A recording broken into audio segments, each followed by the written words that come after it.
کسوری کی یہ بات ہے، پھولوں کی برسات ہے، بی ایس اسلامک سینٹر دین کی اشاعت ہے۔ بسم اللہ الرحمن الرحیم۔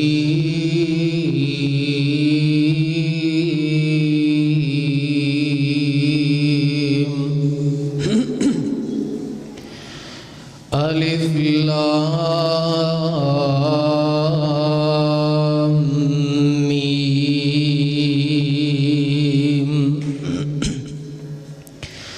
ذالک الکتاب لا ریب فیہ ھدی للمتقین۔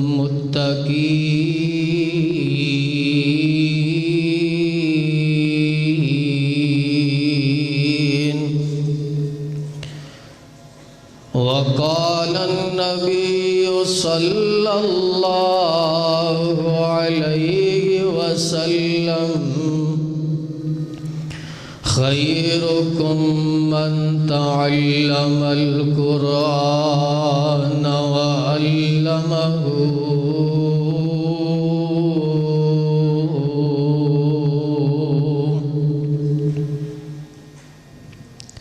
صدق اللہ العظیم۔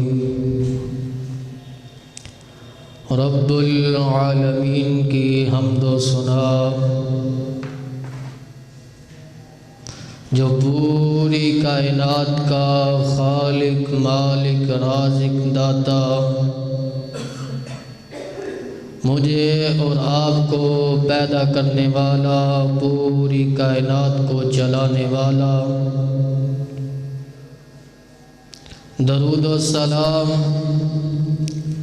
امام الاولین والآخرین جناب محمد رسول اللہ صلی اللہ علیہ وآلہ وسلم کی ذات گرامی پہ، جس آیت کریمہ کو میں نے آپ کے سامنے تلاوت کیا ہے، اللہ پاک اس آیت میں اپنے قرآن کے بارے میں فرما رہے ہیں، یہ لا ریب کتاب ہے، اس میں کوئی شک نہیں، متقی لوگوں کے لیے ہدایت ہے۔ اور جس حدیث مبارکہ کو میں نے آپ کے سامنے پڑھا ہے، حضرت عثمان بن عفان رضی اللہ تعالی عنہ بیان فرماتے ہیں، خیرکم من تعلم القرآن وعلمہ۔ تم میں سے بہترین شخص وہ ہے جو قرآن پڑھے اور پڑھائے۔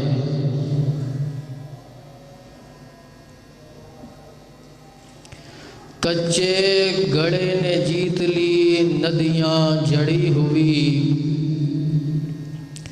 مضبوط کشتیوں کو کنارہ نہ ملا۔ احباب دی وقار، آقا علیہ الصلاۃ والسلام کی حدیث مبارکہ میں نے آپ کے سامنے پڑھی ہے کہ اس روئے زمین پہ سب سے بہتر افضل اعلیٰ وہ شخص ہے جو قرآن پڑھتا ہے اور پڑھاتا ہے۔ قرآن پڑھنے والوں کا بہت مقام ہے، بہت شان و مرتبہ ہے۔ میں شان قرآن، عظمت قرآن کے حوالہ سے چند گزارشات آپ کے سامنے پیش کروں گا۔ دعا فرمائیں کہ اللہ مجھے حق سچ بیان کرنے کی توفیق عطا فرمائے۔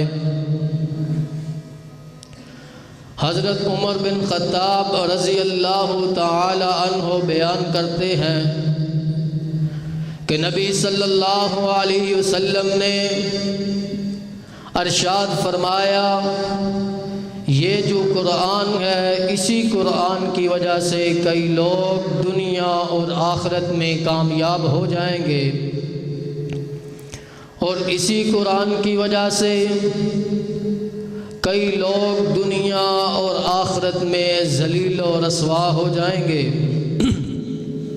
جن لوگوں نے اپنی زندگی کے لیل و نہار، اپنی زندگی کی راتیں اور دن اس قرآن کے مطابق گزارے، وہ لوگ دنیا میں بھی کامیاب ہو جائیں گے اور آخرت والے دن بھی کامیاب ہو جائیں گے۔ اور جن لوگوں نے اس قرآن کے مطابق اپنی زندگی کو بسر نہ کیا، وہ دنیا میں بھی ذلیل و رسوا ہو جائیں گے اور آخرت والے دن بھی ذلیل و رسوا ہو جائیں گے۔ ایک دن حضرت ابو ہریرہ رضی اللہ تعالی عنہ نبی صلی اللہ علیہ وسلم کے ساتھ جا رہے ہیں۔ آقا علیہ الصلاۃ والسلام نے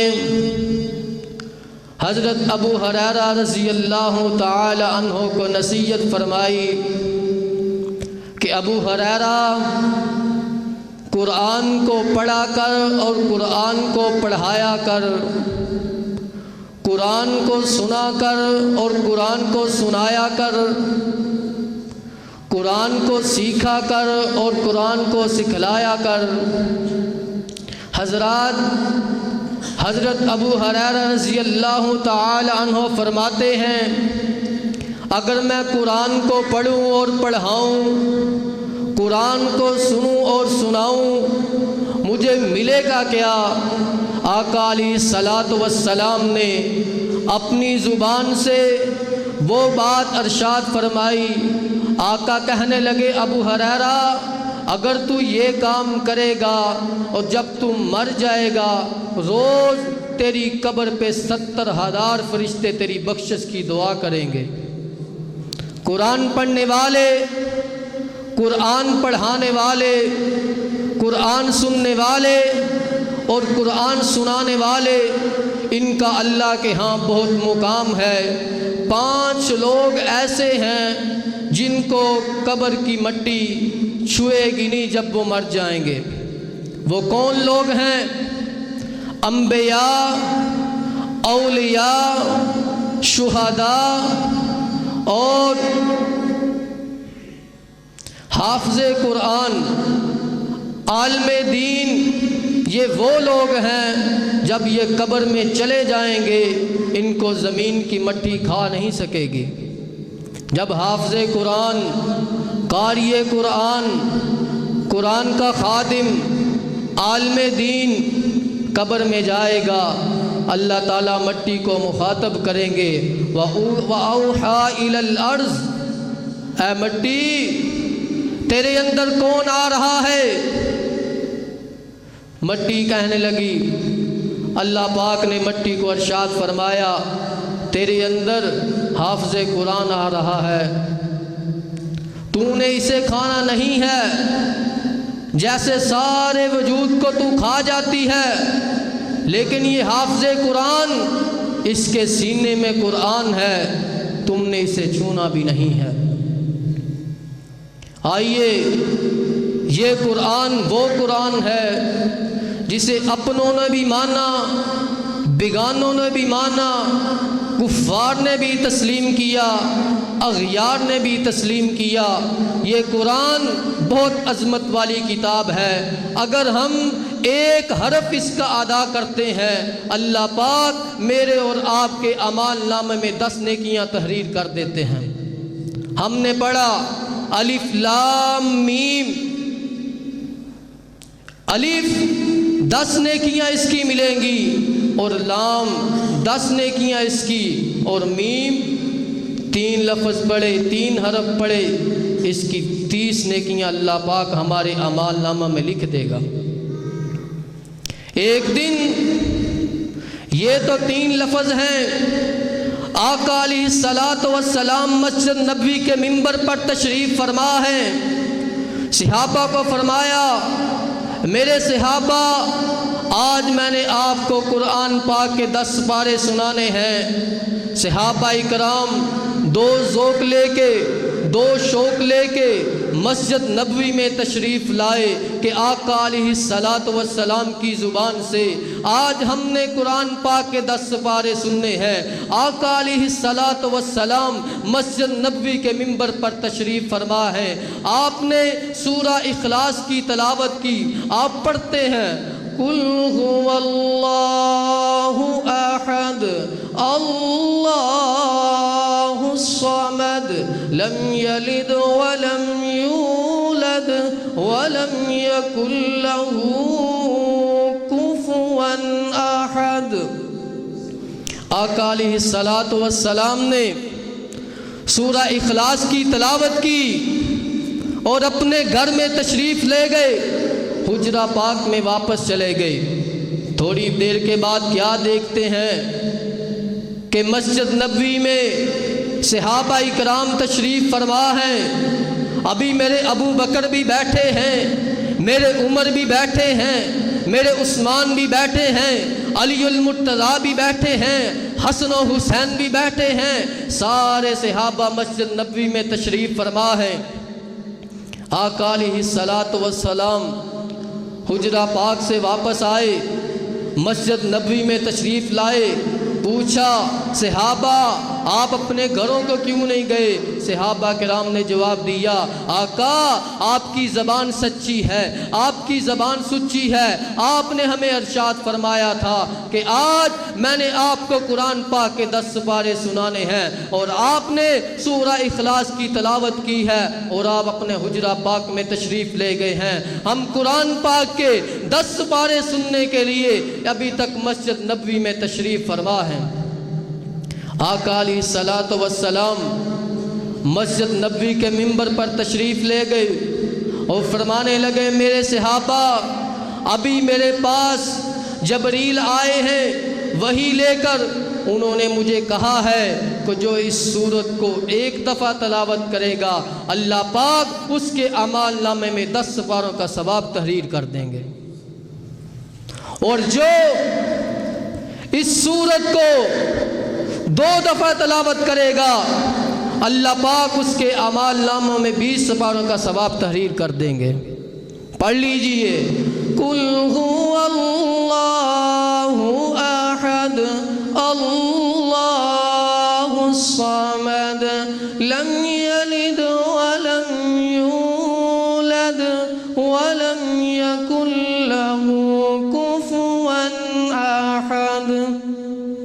جو 2 دفعہ پڑھے گا 20 پاروں کا ثواب تحریر کر دیا جائے گا، اور جو اس سورت کو 3 دفعہ تلاوت کرے گا اللہ پاک اس کے اعمال نامے میں پورے قرآن کا ثواب تحریر کر دیں گے۔ یہ قرآن بہت عظمت والی کتاب ہے، بہت مقام و مرتبے والی کتاب ہے۔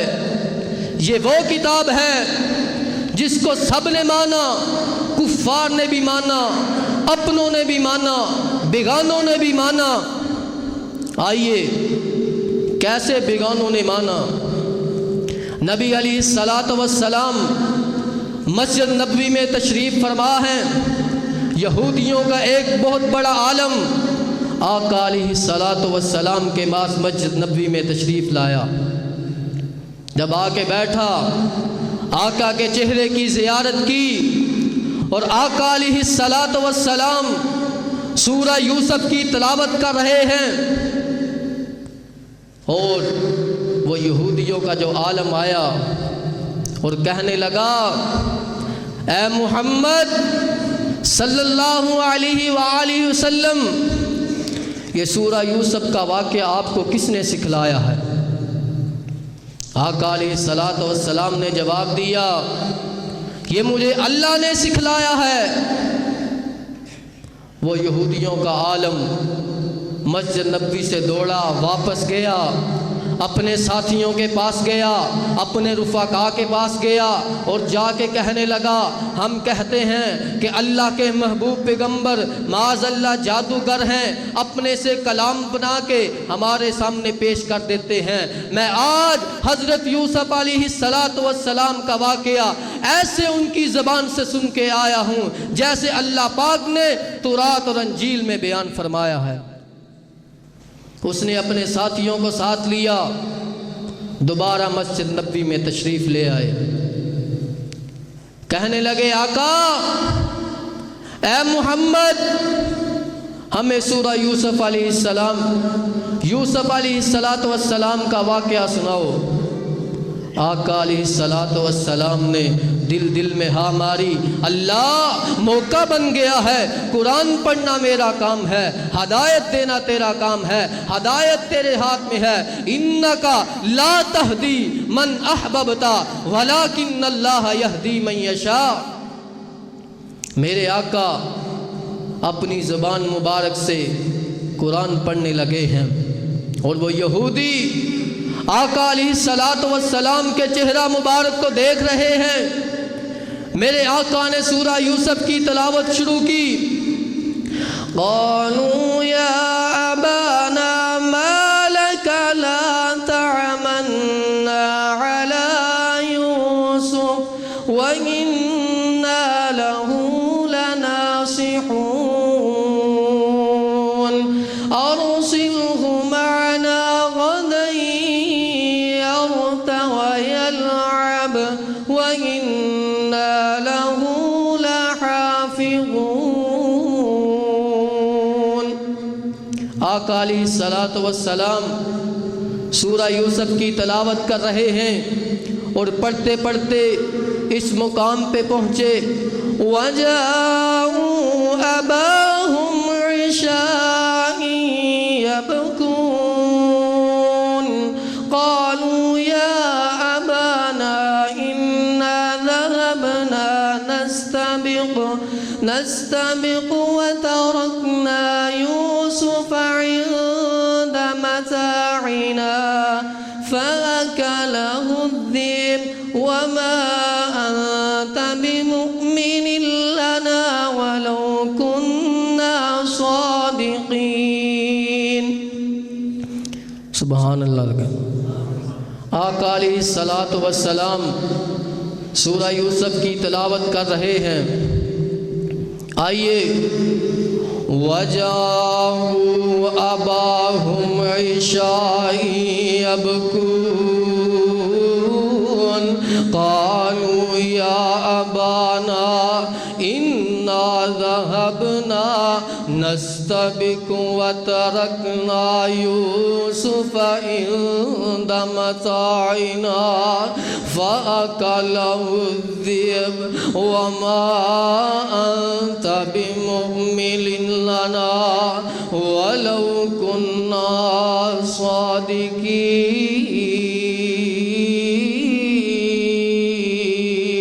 آقا علیہ السلام سورہ یوسف کی تلاوت فرما رہے ہیں، وَجَاءُوا عَلَىٰ قَمِيصِهِ بِدَمٍ كَذِبٍ قَالَ بَلْ سَوَّلَتْ لَكُمْ أَنفُسُكُمْ أَمْرًا فَصَبْرٌ جَمِيلٌ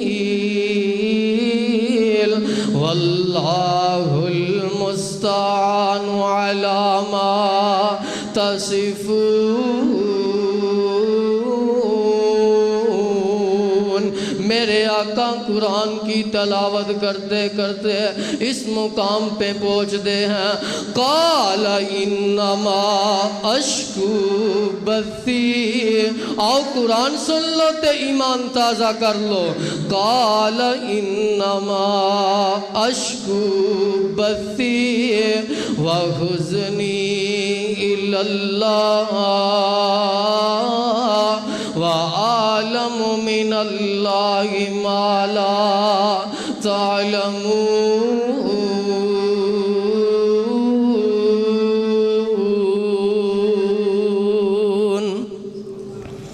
یہ آقا علیہ السلام کی زبان مبارک سے سورہ یوسف کی تلاوت سنتے ہیں اور قرآن سننے کے بعد کیا کہتے ہیں؟ وَنَشْهَدُ أَن لَّا إِلَٰهَ إِلَّا اللَّهُ وَحْدَهُ لَا شَرِيكَ لَهُ وَأَشْهَدُ أَنَّ مُحَمَّدًا عَبْدُهُ وَرَسُولُهُ۔ کیا سنا ہے؟ قرآن سنا ہے۔ میرے قرآن کی صداقت کو اپنوں نے بھی مانا، بیگانوں نے بھی مانا۔ آئیے آگے چلتے ہیں۔ جنگ بدر ہوئی، کفار کے بڑے بڑے سردار مارے گئے اور کچھ قیدی بنا لیے گئے۔ آپ نے صحابہ کرام رضی اللہ تعالی عنہ کے ساتھ مشورہ کیا کہ ان قیدیوں کے ساتھ کیا سلوک کیا جائے۔ صحابہ کرام نے مشورہ کر کے بتایا کہ ان کو فدیہ لے کے چھوڑ دیا جائے۔ حضرت جبیر ادھر سے نکلے، مدینہ کی طرف آ رہے ہیں، فدیہ لے کے آقا علیہ الصلاۃ والسلام کی خدمت میں حاضر ہوئے۔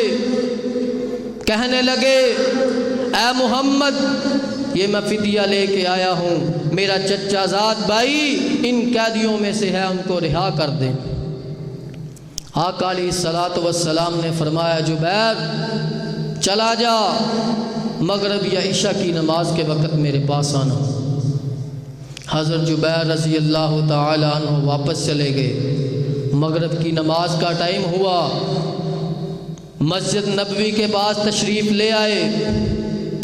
آقا علیہ الصلاۃ والسلام جماعت کروا رہے ہیں۔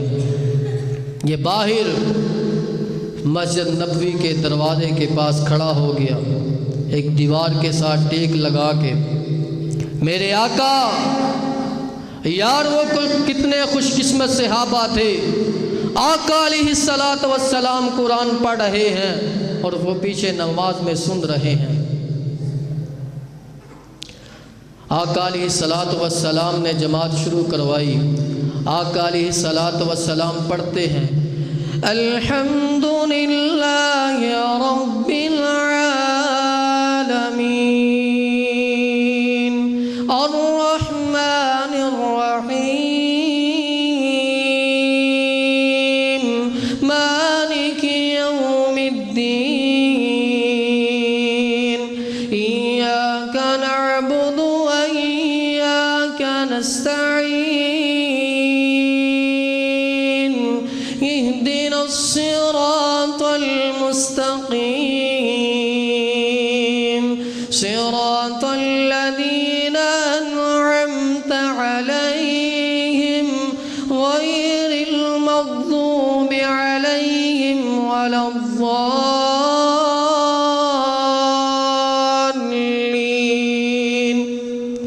آقا علیہ الصلاۃ والسلام نے سورہ فاتحہ کو مکمل کیا اور آگے سورہ طور کی تلاوت شروع کی۔ آقا پڑھتے ہیں وَالطُّورِ وَكِتَابٍ مَّسْطُورٍ فِي رَقٍّ مَّنشُورٍ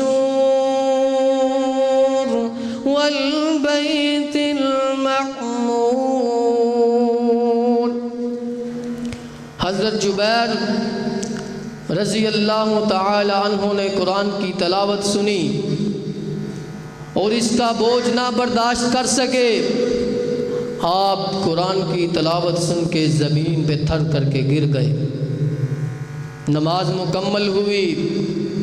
آقا علیہ الصلاۃ والسلام نے صحابہ سے فرمایا جاؤ باہر دیکھو کوئی چیز گری ہے، جا کے دیکھتے ہیں۔ حضرت جبیر زمین پر گرے ہوئے ہیں، ان کو اٹھایا اور آقا علیہ الصلاۃ والسلام کی خدمت میں پیش کر دیا۔ آقا نے فرمایا جبیر لاؤ فدیہ دو، میں تمہارے چچا زاد بھائی کو رہا کر دیتا ہوں۔ کہنے لگا آقا جس سورت کی آپ تلاوت کر رہے تھے وہ قرآن مجھے دوبارہ سناؤ۔ آقا علیہ الصلاۃ والسلام اپنی زبان مبارک سے پھر قرآن پڑھتے ہیں۔ وَالطُّورِ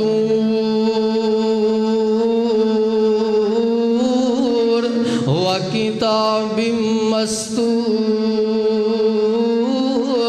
فِي رَقٍّ مَّنشُورٍ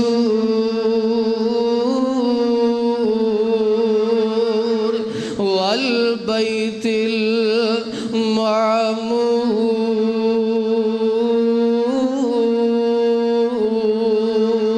آقا علیہ الصلاۃ والسلام اپنی زبان مبارک سے قرآن پڑھتے ہیں۔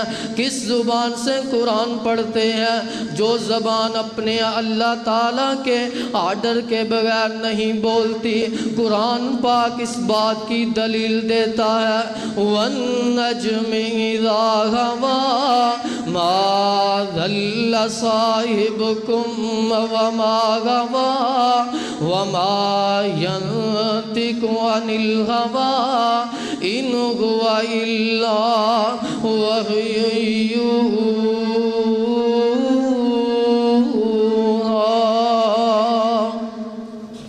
حضرت جبیر رضی اللہ تعالی عنہ نے آقا علیہ الصلاۃ والسلام سے کیا سنا؟ قرآن سنا، سورہ طور کی تلاوت سنی، اور کیا پڑھتے ہیں؟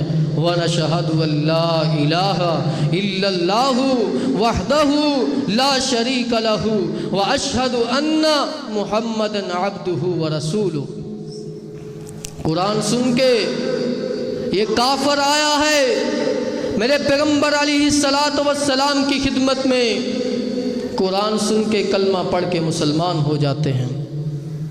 میرا مضمون یہ تھا، یہ کتاب وہ کتاب ہے جسے اپنوں نے بھی مانا، بیگانوں نے بھی مانا، کفار نے بھی مانا، یہودیوں نے بھی تسلیم کیا، یہ قرآن سچا ہے۔ اللہ پاک نے 400 کتابیں نازل فرمائی ہیں، ان سب سے اعلیٰ اور افضل فضیلت والی کتاب قرآن مجید ہے۔ یہ قرآن وہ قرآن ہے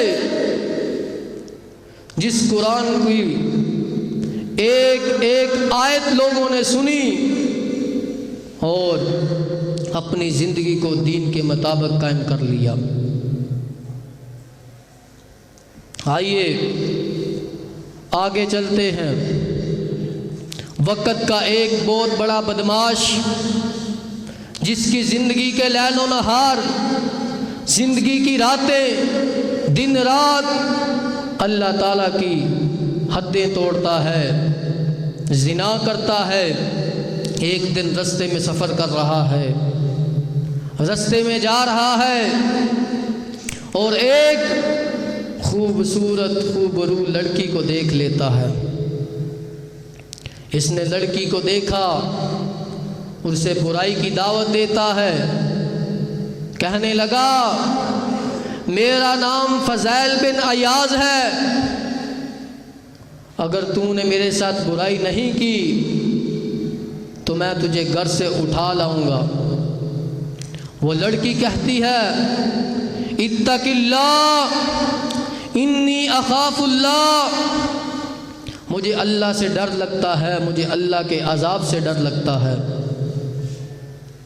حضرت فضیل نے رات کا ٹائم ہوا، اس لڑکی کے گھر کو تلاش کیا اور اس کے گھر کے مکان کو سیڑھی لگا لی اور اوپر چڑھنا شروع ہو گئے۔ ایک اللہ کا نیک بندہ، اللہ کا ولی اس فضیل کو اس لڑکی کے گھر چڑھتے ہوئے دیکھ رہا ہے۔ اس کے ذہن میں خیال آیا یہ ڈاکو ہے، یہ بدماش ہے، یہ گھر والوں کو نقصان پہنچائے گا۔ اس اللہ کے ولی نے قرآن پڑھنا شروع کر دیا۔ وہ کیا پڑھتا ہے؟ أَلَمْ يَعْنِ لِلَّذِينَ آمَنُوا أَن تَخْشَعَ قُلُوبُهُمْ لِذِكْرِ اللَّهِ، کیا ابھی تک تک یہ وقت نہیں آیا کہ لوگوں کے سامنے قرآن پڑھا جائے ان کے دل نرم ہو جائے، ان کے دل اللہ سے ڈر جائیں۔ حضرت فضائل کی کانوں میں اس آیت کی آواز پڑی، ادھر ادھر دیکھا، کوئی پڑھنے والا نظر نہ آیا۔ پھر چڑھنا سٹارٹ کر دیا، سیڑھیاں چڑھ رہے ہیں اور یہ اللہ کا ولی پھر پڑھتا ہے، أَلَمْ يَعْنِ لِلَّذِينَ آمَنُوا أَن تَخْشَعَ قُلُوبُهُمْ لِذِكْرِ اللَّهِ۔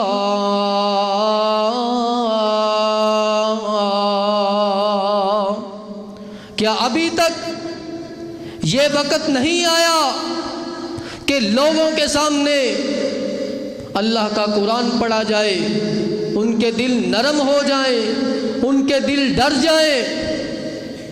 اس نے پھر ادھر ادھر دیکھا، کوئی قرآن پڑھنے والا نظر نہ آیا۔ اس نے پھر گھر کی طرف جانا شروع کیا۔ اس اللہ کے ولی نے پھر اس آیت کی تلاوت کی، اور جب تیسری دفعہ اس آیت کی تلاوت کو سنا اور اب نیچے اترنا سٹارٹ ہو گئے، نیچے آ رہے ہیں۔ ایک آیت سننے کی وجہ سے اللہ سے سچی توبہ کرتے ہیں، اور اب سارا دن اللہ کی عبادت میں گزرتا ہے۔ ہمارے دلوں کا حال کیا ہے؟ پورا قرآن ہم رمضان میں سنتے ہیں، پڑھتے ہیں، ہمارے دل کیوں نہیں بدلتے؟ حضرات، یہ قرآن حضرت فضائل بن عیاض رحمۃ اللہ علیہ نے قرآن کی ایک آیت سنی اور اللہ کے ولی بن گئے۔ ایک دن وقت کے حکمران کو پتہ چلا آپ خانہ کعبہ کا طواف کر رہے ہیں۔ وقت کا حکمران آپ کے پاس آیا، کہنے لگا، فضائل، مجھے پتہ چلا ہے کہ تو نے قرآن پاک کی ایک آیت سنی ہے اور تو نے اللہ سے سچی توبہ کر لی ہے۔ میں تیرے پاس آیا ہوں، جو مانگنا ہے مانگ لے مجھ سے، میں وقت کا حکمران ہوں، میں تجھے دینے کے لیے تیار ہوں۔ حضرت فضائل بن عیاض رحمۃ اللہ علیہ نے جواب دیا، وہ وقت کے حکمران، تو ایک ملک کا حکمران ہے، میں اس کے در پہ کھڑا ہوں جو پوری کائنات کا بادشاہ ہے، جو بادشاہوں کا بادشاہ ہے، جو شہنشاہوں کا شہنشاہ ہے، میں تجھ سے نہیں مانگ سکتا۔ وہ وقت کا حکمران واپس چلا گیا۔ ایک دن خانہ کعبہ سے باہر حضرت فضائل کے ساتھ حکمران کی ملاقات ہو جاتی ہے۔ حکمران کہتا ہے، فضائل، اب ہی مانگ لے، اب تو خانہ کعبہ کے باہر ہے، اب ہی مجھ سے مانگ لے۔ حضرت فضائل کہتے ہیں، وقت کے حکمران، میں تجھ سے مانگنے لگا ہوں اور تو دینے کے لیے تیار ہو جا۔ وقت کے حکمران نے سوچا، گھوڑے مانگے گا، اونٹ مانگے گا، کوئی ساز و زبان کا سوال کرے گا۔ حضرت فضائل بن عیاض رحمۃ اللہ فرماتے ہیں، مجھے اللہ کی جنت چاہیے، مجھے جنت لے کے دو۔ یہ وہ فضائل ہے جس کی دن رات اللہ کی حدیں توڑتا ہے، زنا کرتا ہے، لوگوں کے گھروں کو اجاڑتا ہے۔ اس نے قرآن کی ایک آیت سنی ہے اور دنیا کی طلب ہی نہیں ہے، اور رب سے ڈر کے بادشاہ سے جنت مانگ رہا ہے۔ یہ وہ قرآن ہے، میں نے بتایا، اس قرآن کو اپنوں نے بھی مانا، بیگانوں نے بھی مانا، کفار نے بھی مانا، اغیار نے بھی مانا۔ آئیے آگے چلتے ہیں، تھوڑا سا آگے چلتے ہیں۔ مصر فتح ہوا، حضرت عمر بن عاص رضی اللہ تعالی عنہ امیر لشکر ہیں۔ یہود و نصارہ نے پروگرام بنایا کہ یہ مسلمان جہاں جاتے ہیں فتح حاصل کرتے ہیں، ان کو ناکام کرنے کے لیے کوئی ترغیب سوچی جائے تاکہ یہ کوئی جنگ جیت نہ سکیں۔ انہوں نے پروگرام بنایا کہ ہم اپنی لڑکیوں کو جن رستوں سے ان کے فوجیوں نے سپاہیوں نے گزرنا ہے، ہم اپنی لڑکیوں کو مکانوں کی چھتوں پہ کھڑا کر دیتے ہیں، میک اپ کر کے جب وہ فوجی گزریں گے یہ ناچ گانا کریں گی، وہ فوجی ان لڑکیوں کی طرف مائل ہو جائیں گے اور یہ آئندہ جنگ جیت نہیں سکیں گے۔ حضرت عمر بن عاص رضی اللہ تعالیٰ عنہ کو پتہ چلا کہ یہودیوں نے یہ پروگرام بنایا ہے کہ جہاں سے فوجیوں نے گزرنا ہے ان رستوں پہ لڑکیوں کو بلاؤ سنگار کر کے میک اپ کروا کے ناچ گانے کے لیے کھڑا کر دیا جائے۔ وقت کے حکمران حضرت عمر فاروق رضی اللہ تعالی عنہ ہیں۔ حضرت عمر بن عاص رضی اللہ تعالی عنہ نے حضرت عمر فاروق رضی اللہ تعالی عنہ سے رابطہ کیا، خط بھیجا کہ یہودیوں نے یہ پروگرام بنایا ہے۔ حضرت عمر رضی اللہ تعالی عنہ نے فرمایا، عمر بن عاص جب اس لشکر کو روانہ کرنے لگے خطبہ پڑھ کے اپنے فوجیوں کو، اپنے سپاہیوں کو قرآن پاک کی ایک آیت کی تلاوت ان کے سامنے کر دینا۔ حضرت عمر بن عاص رضی اللہ تعالی عنہ جب فوجیوں کا لشکر تیار ہوا، آپ نے خطبہ پڑھا، وہ قرآن پاک کی کس آیت کو آپ کے سامنے تلاوت کیا؟ آئیے قرآن سنیے اور ایمان تازہ کریے۔ قُل لِّلْمُؤْمِنِينَ يَغُضُّوا مِنْ أَبْصَارِهِمْ وَيَحْفَظُوا فُرُوجَهُمْ ذَلِكَ أَزْكَىٰ لَهُمْ إِنَّ اللَّهَ خَبِيرٌ بِمَا يَصْنَعُونَ۔ کہ مومن ہوتے ہیں جو جب وہ زمین پہ چلتے ہیں اپنی نظریں جھکا کے چلتے ہیں اور اپنی شرمگاہوں کی حفاظت کرتے ہیں۔ حضرت عمر بن عاص رضی اللہ تعالی عنہ نے اپنے فوجیوں کے سامنے اس آیت کو تلاوت کیا اور لشکر کو روانہ کر دیا۔ راستے میں لڑکیاں بناؤ سنگار کر کے میک اپ کر کے کھڑی ہوئی ہیں، سارا لشکر گزر گیا، کسی فوجی کسی سپاہی نے ان لڑکیوں کی طرف آنکھ اٹھا کے بھی نہ دیکھا۔ 3 فوجی باقی رہ گئے، وہ پیچھے آ رہے ہیں۔ ان لڑکیوں نے ان فوجیوں سپاہیوں سے پوچھا، کیا یہ باقی فوجی گزرنے والے یہ نبینے تھے؟ فوجی نے کہا نبینے نہیں تھے، یہ آتے وقت قرآن پاک کی ایک آیت سن کے آئے ہیں۔ اس آیت سننے کی وجہ سے انہوں نے اپنی آنکھیں نہیں اٹھائی۔ یہ جو صحابی ان سے مخاطب ہیں یہ بھی فوجی بھی نیچے نگاہ رکھ کے ان سے بات کر رہے ہیں۔ لڑکیوں نے کہا جو آیت یہ سن کے آئے ہیں وہ ہمیں بھی سنا دو۔ وہ فوجی دل میں سوچتا ہے، دل میں ہاں مارتا ہے، اللہ موقع بن گیا ہے، قرآن پڑھنا میرا کام ہے، ہدایت دینا تیرا کام ہے۔ اس فوجی نے اس آیت کی تلاوت شروع کی۔ فوجی پڑھتا ہے کل للمؤمنین یغضوا من ابصارہم ویحفظوا فروجہم ذالک ازکی لہم ان اللہ خبیر بما یصنعون۔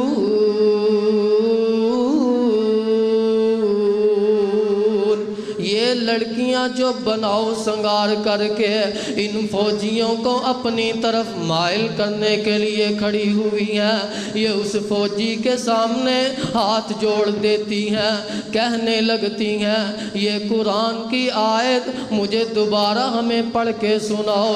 یہ نبی کا فوجی سپاہی اس قرآن کی تلاوت کو دوبارہ کرتا ہے، پڑھتا ہے کل للمؤمنین یغضوا من ابصارہم ویحفظوا فروجہم ذالک ازکی لہم ان اللہ خبیر بما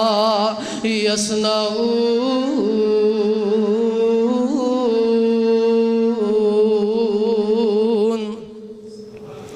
یہ یہودی لڑکیاں اپنے مکانوں سے نیچے آنا شروع کر دیتی ہیں، قرآن پاک کی ایک آیت سنی ہے اور کہنے لگتی ہیں نبی کے فوجیوں، نبی کے سپاہیوں، اب اکیلے نہ جانا، ہمیں بھی ساتھ لے کے جانا۔ یہ سینکڑوں کی تعداد میں لڑکیاں کلمہ پڑھ کے مسلمان ہو جاتی ہیں اور نبی کے سپاہیوں اور فوجیوں کے ساتھ چلی جاتی ہیں۔ ان سب نے قرآن پاک کی ایک آیت سنی ہے۔ ہمارا حال کیا ہے؟ ہم پورا قرآن پڑھتے ہیں، سنتے ہیں، ہمارے دلوں پر کوئی اثر نہیں ہوتا۔ اور آؤ آپ کو ایک بات بتلاؤں، یہود و نصارہ کا یہ عقیدہ ہے جب مسلمان کی نظر میں حیا ختم ہو گیا مسلمان ذلیل و رسوا ہو جائے گا۔ اور آج 8 مارچ کو یہی پروپیگنڈا کیا جاتا ہے، یہ میرا جسم میری مرضی والی اخلاق باغتا فحاشی پلانے والی عورتیں، یہ مغرب کے ٹکڑوں پر پلنے والی عورتیں، ان کا یہی ایجنڈا ہے کہ ہمیں آزادی مل جائے، مسلمانوں کی نظروں میں حیا ختم ہو جائے، مسلمان ذلیل و رسوا ہو جائے۔ اور 8 مارچ کو یہ جو مارچ ہوا، اس میں پہلے سالوں سے قبل منفرد طریقے سے یہ مارچ ہوا۔ یہ میرا جسم میری مرضی والا نعرہ لگانے والی گندی غلیظ عورتوں نے اللہ کی گستاخی کی، اللہ کے رسول کی گستاخی کی، اولیاء کی گستاخی کی۔ اس نے حضرت عائشہ رضی اللہ تعالی میری اور آپ کی ماں کی شان میں بھی گستاخی کی۔ یہ اسلامی جمہوریہ پاکستان ہے، اسلام آباد کے ڈی چوک میں کبھی رب کی گستاخی کی جاتی ہے، کبھی آقا علیہ الصلوۃ والسلام کی گستاخی کی جاتی ہے، کبھی اولیاء کی گستاخی کی جاتی ہے۔ میری اور آپ کی ماں حضرت عائشہ رضی اللہ تعالی عنہا کی شان میں گستاخی کی جاتی ہے۔ یہ مغرب کے ٹکڑوں پر پلنے والی بادشاہی مسجد کے مینار کے سائے تلے یہ پلنے والی گندی عورتوں نے مغرب سے پیسے لیے ہیں کہ اس ملک میں فحاشی پلاؤ، مسلمانوں کی نظروں میں حیا ختم کرو، اسلامی تعلیمات کو پامال کرو، اور مسلمان بیٹی کو اس بات پہ مجبور کرو کہ وہ پردہ بھی نہ کرے، اپنی مرضی سے جہاں جائے اپنی مرضی سے جائے، کوئی پوچھنے والا نہیں ہو۔ کون سی آزادی ہے جو اسلام نے عورتوں کو نہیں دی؟ یہ سب یہود و نصارہ کی سازش ہے، اور پاکستان کے حکمرانوں، آپ کے دور حکومت میں یہ کام ہو رہے ہیں۔ اللہ کی گستاخی سر عام کی جا رہی ہے، اتنے گندے غلیظ نعروں کو لگایا جا رہا ہے، اور فرانس، نبی صلی اللہ علیہ وسلم کی گستاخی کرنے والا ملک، فرانس کے جھنڈوں کو لہرایا جا رہا ہے۔ یہ کون سی آزادی ہے؟ یہ کس آزادی کی بات کرتے ہیں؟ ہم حکومت وقت سے اس بات کا مطالبہ کرتے ہیں کہ ان فحاشہ عورتوں کو لگام دی جائے۔ اگر آپ لوگوں نے ان کو لگام نہ دی، اور جب تک اسلام کا حقیقی وارث ایک بھی زندہ ہے، انشاءاللہ اس مارچ کو روکا جائے گا۔ کیا آپ یہ قرارداد پیش کرنے کے لیے تیار ہیں؟ یہ ملک میں فحاشی پلانے والی عورتوں کے خلاف قانونی کارروائی کرو۔ اب ایجنسیوں کو کچھ نظر نہیں آتا۔ اگر کوئی عالم، دین کا عالم کوئی بات کرے، اس کے اوپر پرچہ، اس پر پابندی۔ یہ اسلامی جمہوریہ پاکستان ملک ہے، اس میں اس جیسی فحاشہ عورتوں کو انشاءاللہ لگام دی جائے گی۔ کوئی دنیا کی طاقت، ہم انشاءاللہ ان کو روکیں گے بھی اور ٹوکیں گے بھی، کوئی دنیا کی طاقت ہمارا سامنا کر سکتی؟ انشاءاللہ اسلام کی فطرت میں قدرت نے لچک رکھی ہے، اتنا ہی یہ ابھرے گا جتنا کہ دبا دیں گے۔ تم بھی یہ باد مخالف سے نہ گھبرا اے عقاب، یہ تو چلتی ہے تجھے اونچا اڑانے کے لیے۔ وآخر دعوانا ان الحمدللہ رب العالمین۔